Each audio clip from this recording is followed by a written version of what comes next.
Dito sa Papa Dudut Stories, ikaw ay hindi nag-iisa.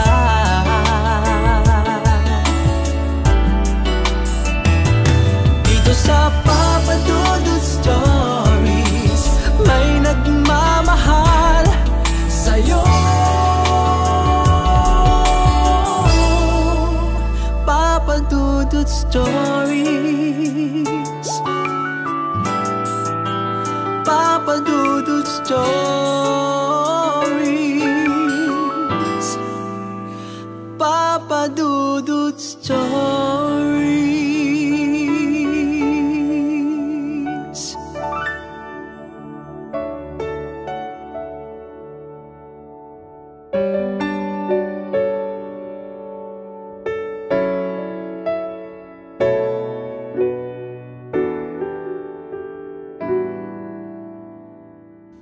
Piliin lagi ang tama. Ito ang madalas na tinuturo sa atin mula sa bahay hanggang sa eskwela. Lagi mong piliin kung ano ang tama kahit mahirap pa. Ikaw, paano kung hindi mo kayang mabuhay ng tama? Tama, kaya mo bang maging tama? Kaya mo bang mamuhay na puro tama ang ginagawa? Sa mundo kung saan ay napapaligiran na tayo ng tukso para gumawa ng kasamaan, kaya mo bang lumihis para pumunta sa direksyon ng tama? Totoong mahirap gumawa ng tama at puno ng moral, lalo na kung kinakailangan mong gumawa ng bagay na labag sa batas ng tama. Totoong kapag ikaw na ang nasa sitwasyon kung saan ay kailangan mong piliing iisang tabi ang pagiging tama dahil mas kailangan ang iyong sitwasyon na maging mali. Ang ating kwentong papakinggan ngayong araw ay kwento ng dalawang taong gumawa ng mali, hindi dahil gusto nila, kundi kailangan. Gumawa silang pareho ng mali para patuloy silang huminga at mabuhay.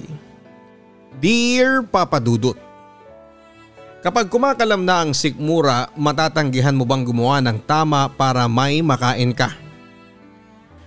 Nakaharap ako noon sa kwardong salamin.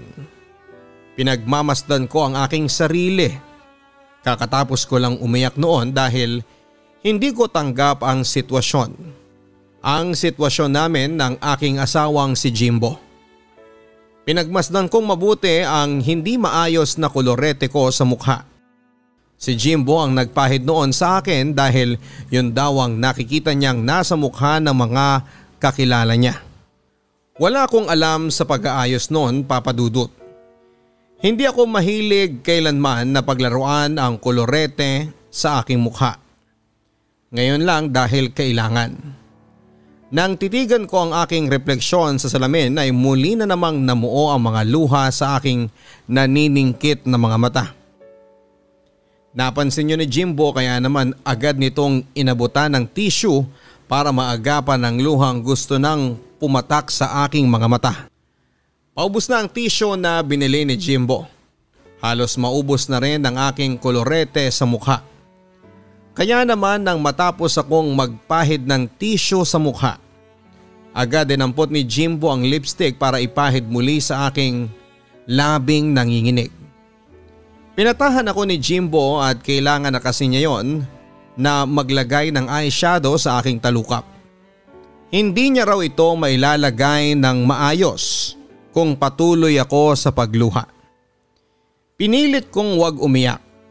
Pinilit kong isipin ang masasaya kong araw. Mga araw na wala pa ako sa sitwasyong yon. Yung mga araw na bata pa lamang ako at kasama pa ang mga magulang ko. Yung mga araw na ang tanging iniisip ko ay kung sino ang makakalaro ko kinabukasan. Hindi ang sitwasyon na yon. Hinding-hindi ang sitwasyon na yon. Minulat ko ang aking mga mata. Sa wakas ay hindi na ako tinablan ng luha. Pinagmasdan kong muli ang aking mukha. Napakapal ni Jimbo ang kolorete sa aking mukha. Hindi pantay-pantay ang mga kulay. Hindi nagmamatch ang mga pinaghalo-halo niyang kulay. Gusto ko namang umiyak dahil naaawa ko sa aking sarili dahil sa nakita kong itsura ko sa salamin. Pero nang napansin niyo ni Jimbo ay muli na naman niya akong pinatigil. Huwag daw akong iiyak, huwag na huwag. 18 lamang kaming pareho ni Jimbo noon nang pasukin namin ang mundo ng pagpo-prostitute. Naaalala ko pa ang kaba at dire sa aking katawan nang tikman ako ng unang customer ko na halos mas matanda pa sa tatay ko. Unang kita ko 1,000. Pareho na kaming masaya noon ni Jimbo dahil sa wakas ay nairaos na namin ang gabing yon. Kumain pa kami noon ng pare sa gilid ng motel kung saan ko nakasiping ang unang customer ko. Pareho kaming gutom na gutom noon ni Jimbo. Buong magdamag kaming hindi kumain dahil sa kaba sa unang gabi ng aking pagpoprosti. Habang kumakain nga ay pinakwento pa sa akin ni Jimbo kung ano ang ginawa ng customer sa akin. Panay lang ang tango nito sa aking mga sinasabi. Kunwari ay masaya siya dahil nairaos ko ang gabing yon. Pero kitang kita naman na nasaktan siya dahil may ibang lalaking nakagalaw sa akin bukod sa kanya. High school pa lamang kami ni Jimbo nang nagkakilala kami. Pareho kaming nasa mababang section noon dahil sabi ng mga teacher namin ay may kahinaan ng ulo namin. Magkatabi kami noon sa klase. Parehas kaming nasa harapan.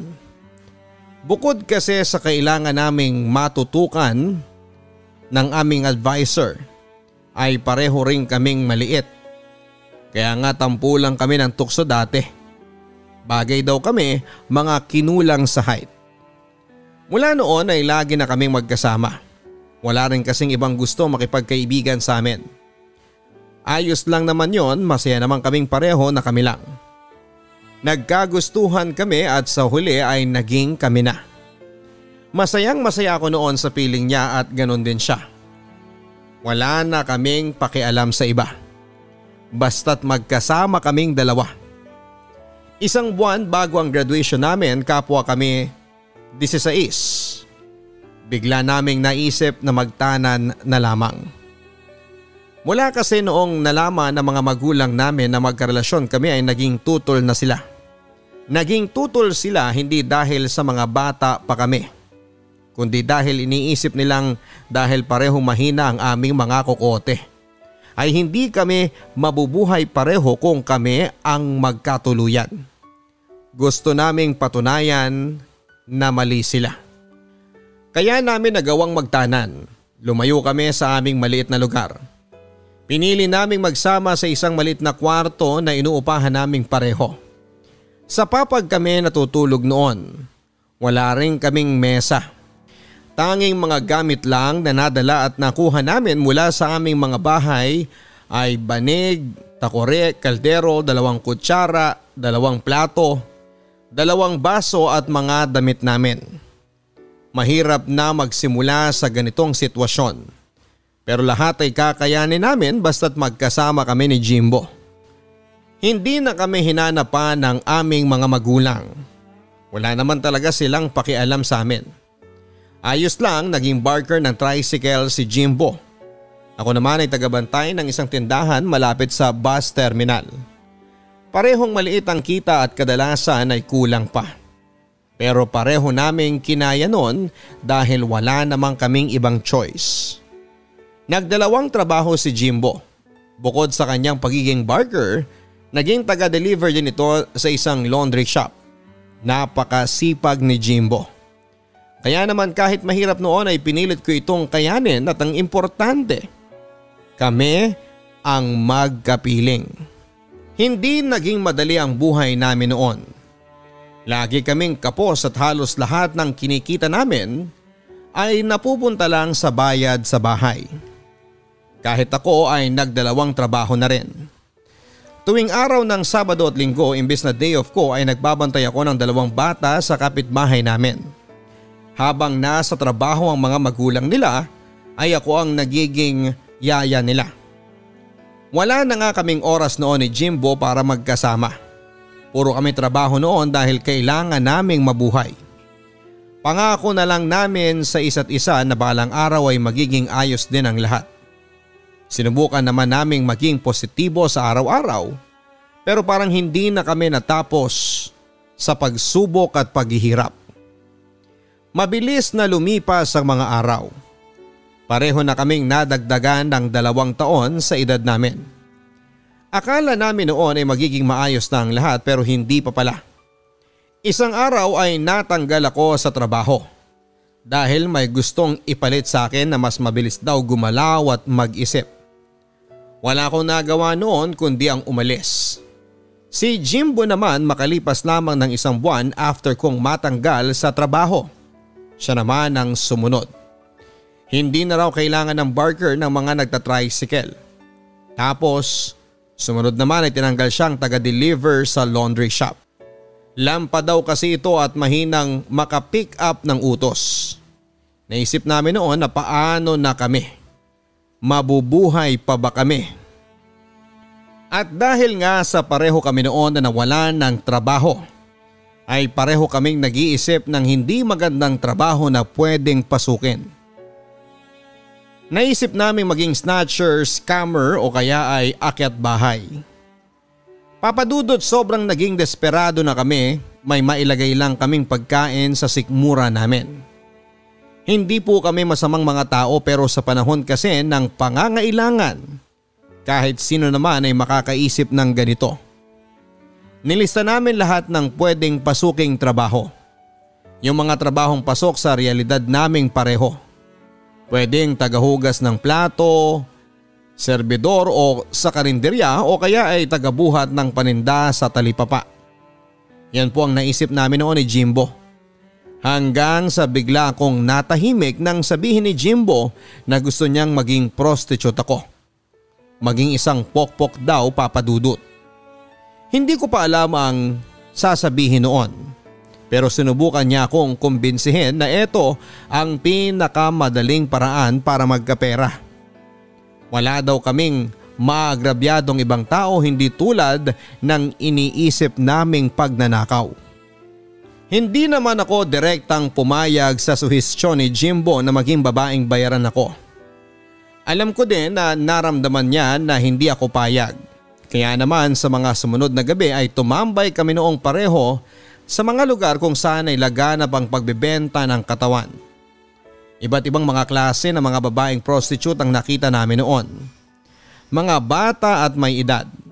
Makakapal ang makeup at yung iba ay mapuputla. Maiiksi at makikinang ang kanilang suot.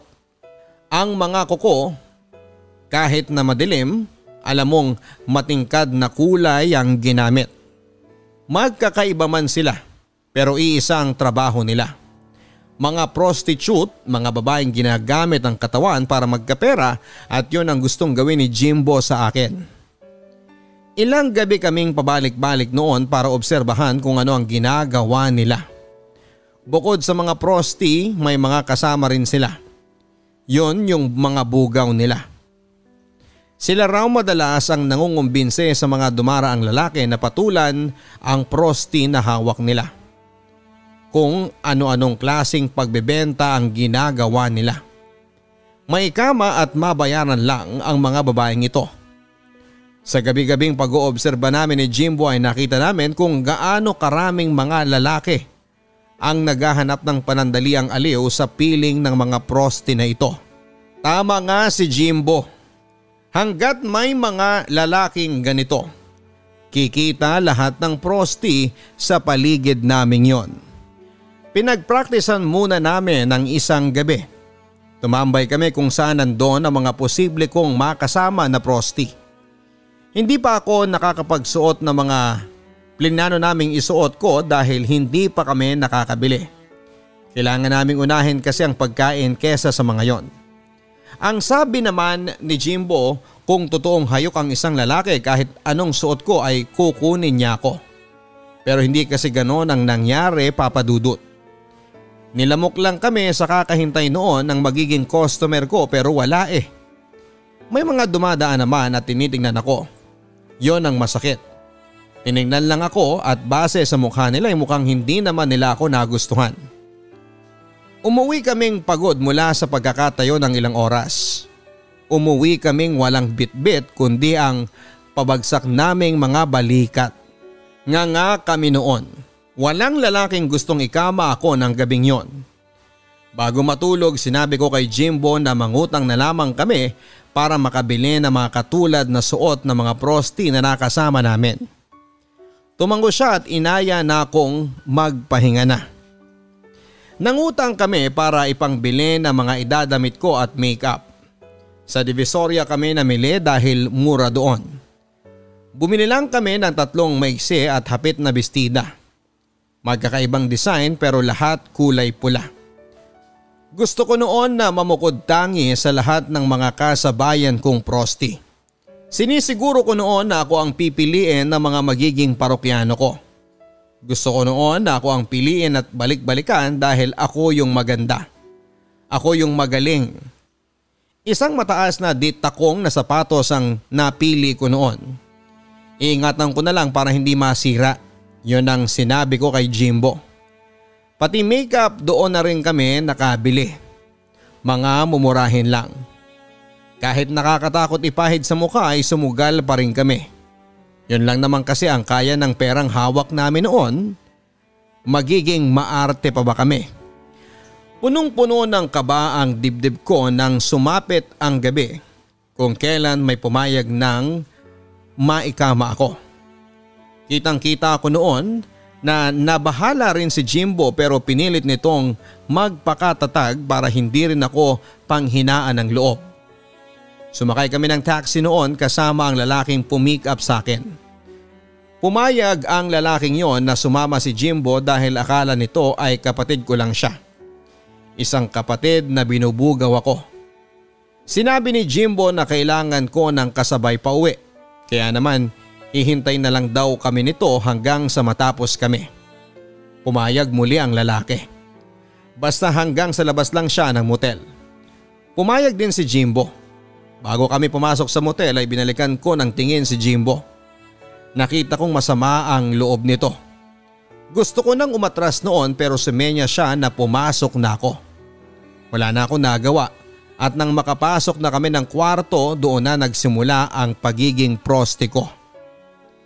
Mula noong naging prosti ako, Papa Dudut, lagi na akong dinadalaw ng mga masasamang panaginip.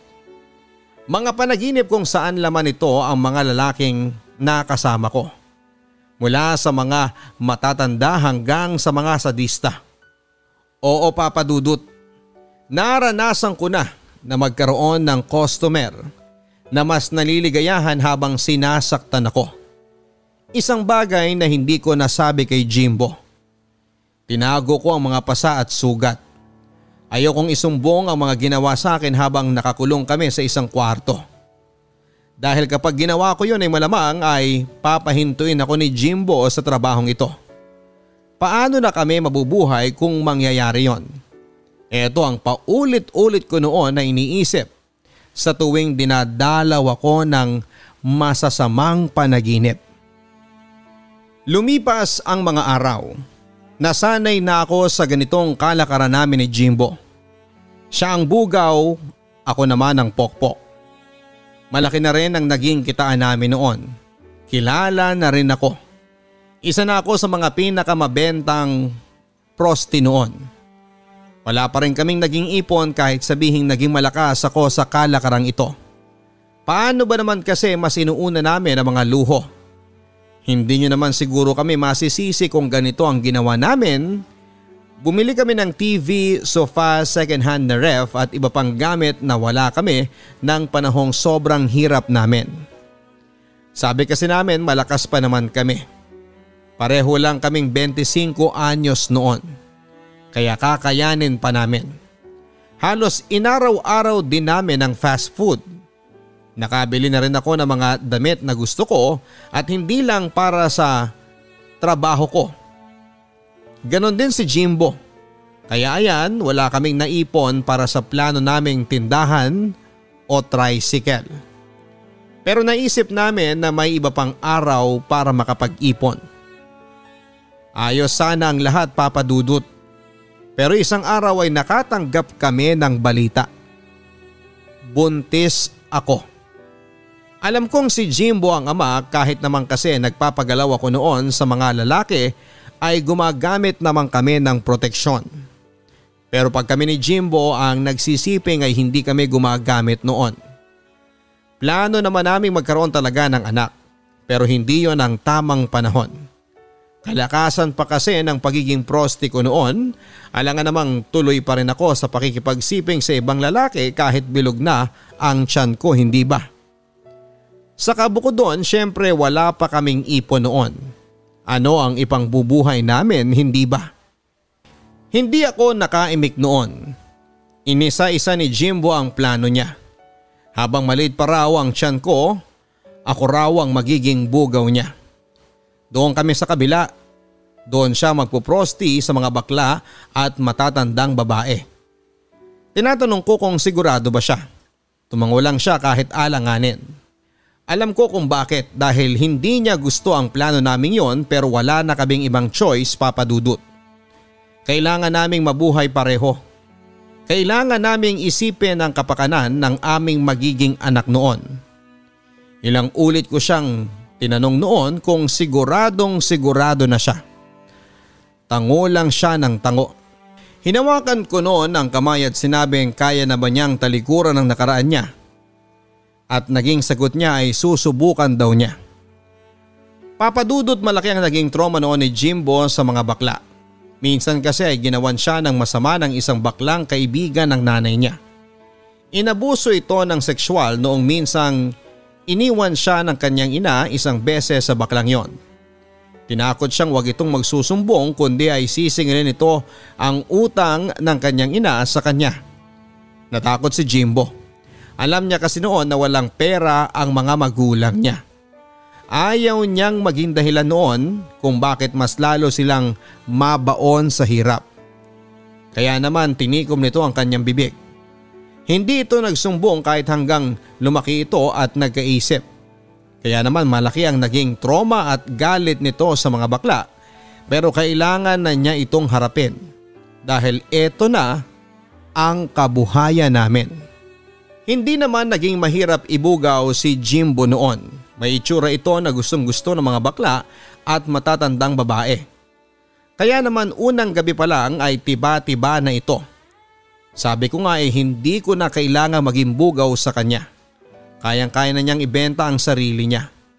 Pero sabi niya samahan ko pa rin daw siya para may lakas pa rin siya ng loob. Sa akin daw siya kukuha ng lakas ng loob. Kaya naman sinamahan ko pa rin siya kahit hanggang pagpasok ng motel. Madali lang na nauuto ni Jimbo ang mga customer niya na kuhanan din ito ako ng isang kwarto para doon maghintay. Sinabi niya kasi noon na buntis ako. Sinabi rin niya na kapatid niya ako at isang single mom. Madalas ay naaawa na lang ang mga customer niya kaya pumapayag ang mga ito noon para pagbigyan ng request ni Jimbo. Madalas ay pinagsisisihan ko na pumayag ang mga customer niyang kumuha ng isang kwarto para sa akin para paghintayan ko sa kanya. Dahil madalas ay magkadikit na kwarto ang kinukuha nila. Isa para sa kanila at isa para sa akin. Madalas din na manipis ang dingding kaya naman dinig ko ang halinghing na ginagawa noon ng mga nakakasiping niya. Nakakadurog pala. Pero dapat akong masanay dahil eto na ang buhay namin. Mabilis na lumipas ang panahon. Nakapanganak na ako at sinabi ko kay Jimbo na handa na akong bumalik sa pagtatrabaho. Pero tumanggi ito. Sinabi niya na magbantay na lang daw ako sa anak namin. Mas magandang ako ang kasama lagi ng baby namin. Kaya naman daw niyang buhayin kami sa pagpuprosti niya. Sabi din niya sanay na siya sa ganong gawain.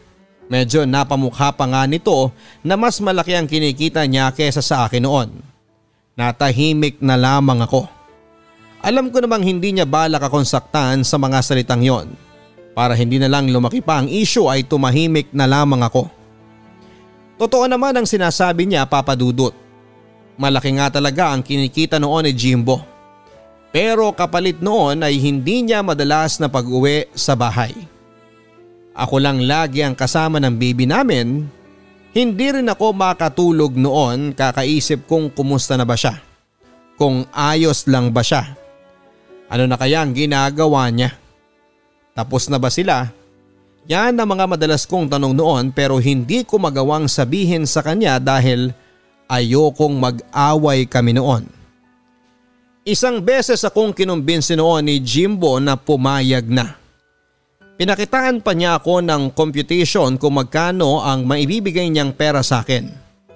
Sinabi rin ito sa akin na pwede naman daw siyang umuwi sa akin tuwing weekends. Payag naman daw yung matandang babaeng yon. Mas lalo akong nagalit sa kanya, Papa Dudut. Ang lagay parang ako pa ang kabit dito. Parang ako pa ang nanghihiram ng asawa. Halos inaraw-araw ako noon na kinukumbinsi ni Jimbo kahit na ilang beses ko na siyang tinanggihan. Kapag ganito na ang nangyayari noon ay magtatampo na ito. Hindi uuwi ng bahay at sigurado ako na kasama niya ang matandang babaeng yon na niyayaya siyang sumama sa kanya. Papadudot malalim ang dahilan ko kung bakit hindi ako makapayag-payag sa gustong mangyari ni Jimbo. Hindi ko kasi alam kung kaya niyang intindihin ang nakaraan ko.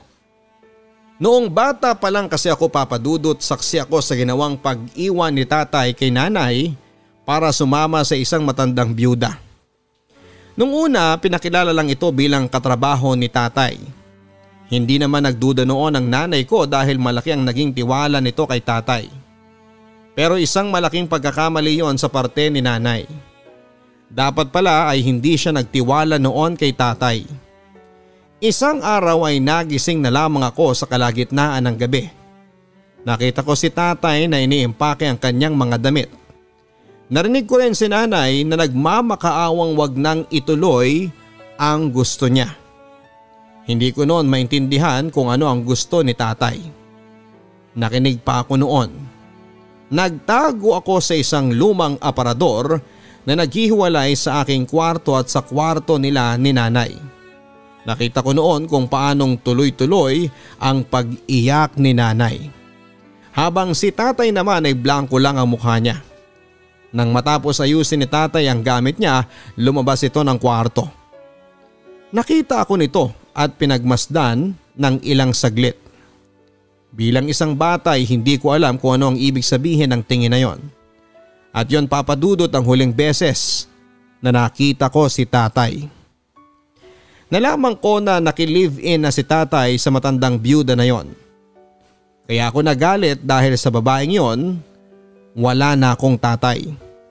Dahil sa babaeng yon ay hindi na ako inalagaan pa ni nanay. Ito ang isang beses at pangyayari sa nakaraan ko kung bakit hindi ko noon magawang pumayag sa gusto ni Jimbo. Paano kung isang araw ay maisip nitong wag na akong balikan at piliin na lamang ang matandang babaeng yon? Iniisip ko palang ito noon ay sumasakit na ang dibdib ko. Hindi ko kaya na sa pangalawang pagkakataon ay maagawan ako. Pero mukhang sinusubok talaga ako ng panahon noon. Isang araw ay biglang nagkasakit ng malala ang aming anak. Kinakailangan ng malaking halaga na pera. Nakita itong oportunidad ni Jimbo para mapapayag ako sa gusto niya. Bilang isang ina na nahihirapan noon na makita ang anak niya sa ganong sitwasyon, pikit mata akong pumayag. Agad-agad ay nagtungo si Jimbo sa matandang babaeng yon para humingi ng perang pangbayad sa ospital para sa anak namin. Bumalik si Jimbo at sinabing ako na muna ang bahala sa anak namin. Kailangan daw niyang mag-impake na para makalipat doon sa babaeng yon. Dahil yun na ang naging usapan nila. Wala na akong nagawa pa. Sa paglipas ng mga araw ay pinilit kong sanayin ang sarili kong hindi nakakasama si Jimbo. Tuwing Sabado at Linggo ay nasa bahay siya. Tuloy-tuloy din ang pagpapadala nito ng pera sa akin at tama nga siya. Di hamak na mas malaki ang kinikita niya sa babaeng yon kesa sa gabi-gabing pagpoprosti sa iba't ibang bakla at matandang babae. Kinakailangan kong tanggapin ang sitwasyon namin yon kahit masakit. Si Jimbo na ang nasusunod noon dahil siya ang nag-aangkat ng pera sa bahay. Kaya nga kahit yung hiramin ng anak namin para idala at ipakilala doon sa matandang babae na yon ay wala akong nagawa. Sinabi kasi ni Jimbo para raw mas maging magiliw yung matandang yon sa bata. Mas malaki daw ang ibibigay nito kung sakali na nagkatotoo naman. Dapat bang makontento ako sa ganon? Tinanong ko ang sarili ko. Wala akong naging sagot sa tanong kong yon dahil kahit kailan ay hindi ako makokontento na makihati sa asawa ko. Ang tuwing Sabado at Linggo na pag-uwi ni Jimbo sa bahay ay nabawasan. Naging Sabado na lamang at madalas hapon pa siya kung pumunta noon. Kalahating araw ko lang siyang nakakasama. Nakakasama ng loob pero ano pa bang magagawa ko, hindi ba? Pinilit kong tanggapin na ganon ang mga nangyayari. Ang iniisip ko na lamang noon ay hindi pa rin ito napapabayaan kaming mag-ina. Nagpapadala pa rin ito hanggang isang araw, pati ang perang pinapadala nito noon ay nabawasan na rin. Sinabi niya na malaki raw kasi ang ginastos ng matanda sa bahay. Nahihiya na raw kasi itong humingi ng humingi at naiintindihan ko naman. Pero papadudot ang hindi ko maintindihan noon ay yung isang araw ay bigla itong tumigil ng umuwi ng bahay. Siguro 2 taon na rin mula nang iniwang kami ni Jimbo. Pero yung sakit tuwing binabalikan ko yon ay andito pa rin. Wala akong nagawa noon kundi ang palayain siya. Sa totoo lang ay ilang beses pa ako noon na sumubok na makipagbalikan sa kanya. Alang-alang sa anak namin. Pero maski ang anak namin ayaw na niyang makita pa. Talagang pinanindigan nito na hindi sa kanya ang anak namin. Sobrang sakit nun para sa akin, Papa Dudut. Masakit na nga na iniwan niya ako pero yung ipamukha sa akin na hindi siya ang tatay ng anak ko ay ibang usapan na yon. Lalo na noong ipinamukha niyang naging marumi akong babae dahil kung sino-sino raw ang nakakasiping ko noon. Kaya hindi ko raw siya masisisi kung isipin niyang hindi sa kanya ang anak ko. Oo, naging marumi ako noon. Oo, kung sino-sino ang nakakasiping ko noon. Pero hindi ba pareho naman namin yung ginusto? Bakit kung kailan nakakaahon na siya ay nilulubog na niya ako? Naging mahirap ang pag-move on sa isang relasyong akala mo ay forever na. Mas lalong naging mahirap ang lahat. Lalo't kailangan kong magpakatatag araw-araw para sa aking anak. Opo, aking anak. Kahit kailan ay hindi ko nasasabihing anak namin ito ni Jimbo. Sa akin na lang siya kung ayaw sa kanya ng ama niya. Kinakaya ko ang lahat, mabigyan lang siya ng pagmamahal na alam kong hindi niya nakuha at makukuha sa amang nagtakwil sa kanya. Maraming salamat po sa pagbasa ng aking liham. Roslyn. Sana maging matatag ka, Roslyn. At sa lahat na mga katulad mong iniwan at pinagdududahan. Maaari ngayon ay maging mahirap para sa iyong makita na may positibo pa sa lahat ng mga negatibong nangyari sa iyong nakaraan. Pero sana kapag pahilom na ang sugat mo, sana ay magawa mong magtiwala na ang mga sugat na yan ang dahilan para maalala mong minsan ay naging matapang ka. Minsan ay nakayanan mo ang lahat. Tanging hiling ko sa mga katulad mo, Roslyn, ay ang magpatawad. Sana magawa mong magpatawad kahit sa tingin mo ay hindi karapat-dapat sa pagpapatawad mo ang nakasakit sa iyo. Hindi mo man maibigay yan ngayon pero sana balang araw ay magawa mo. Kung kailan totoo at hinug na ang pagpapatawad mo. Maraming salamat sa paghatid mo ng iyong kwento na kinapulutan namin ng aral at sana ay magawa mong maayos ang iyong buhay na minsang sinira ng mga taong hindi marunong magmahal. Ang buhay ay mahiwaga, laging may lungkot at saya. Sa Papa Dudut Stories, laging may karamay ka.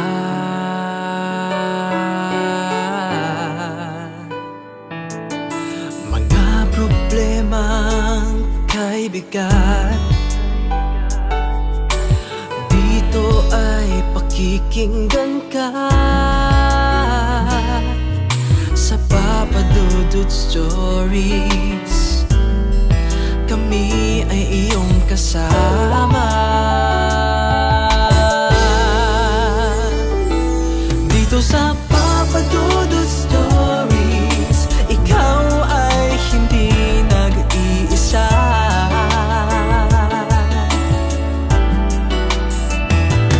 Dito sa Papa Dudut Stories, may nagmamahal sa'yo.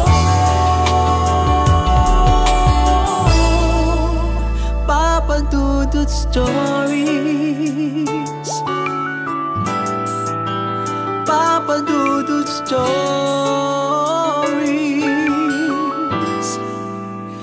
Papa Dudut Stories.